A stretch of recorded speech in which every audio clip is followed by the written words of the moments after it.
when you come and see me, of course, we're having a very long conversation prior to, but biggest thing is I want to know what areas bother you the most on the face. So of course, we're gonna look at the mirror and come up with our problem areas. So say today, the problem areas, forehead, between the eyebrows, around the eyes. So then I'm going to wipe you down. Whether you're wearing makeup or not wearing makeup, you gotta get wiped down with alcohol so that we can have a clean surface to inject on.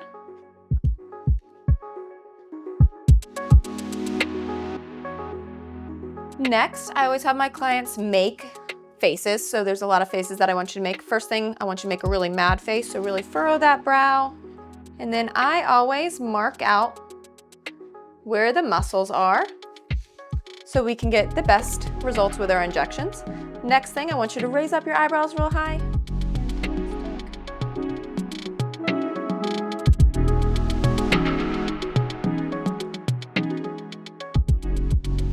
Great, and then I want you to squint and smile at the same time. Perfect.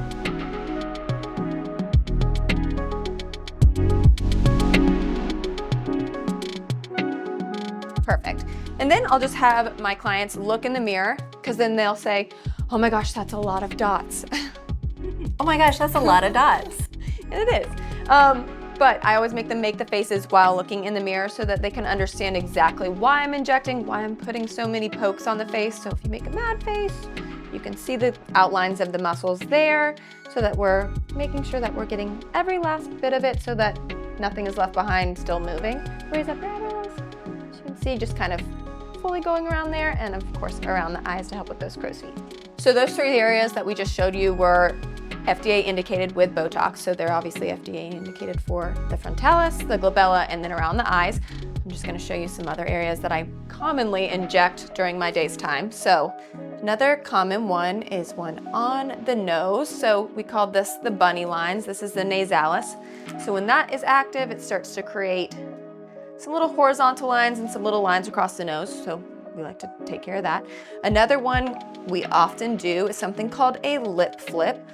So everyone wonders, am I a candidate for this? Of course, who is a candidate for a lip flip? Anyone who has an inversion of their upper lip. So somebody who smiles and their lip kind of disappears. That's that overactive muscle that's just kind of pulling that muscle in.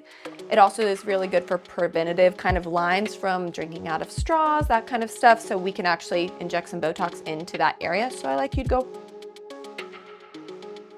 Perfect. Let's talk about the lower face. So there's two muscles that I like to inject down in the lower face. The first one is the DAO muscle, which is responsible for pulling the downturned corners. So,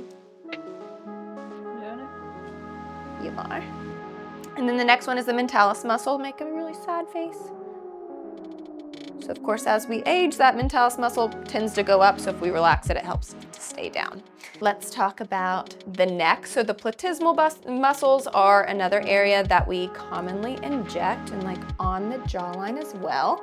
And you can see that little muscle there. And so we would just want to inject all the way down just to kind of help relax that. And then up into the jawline just to kind of help relax that again.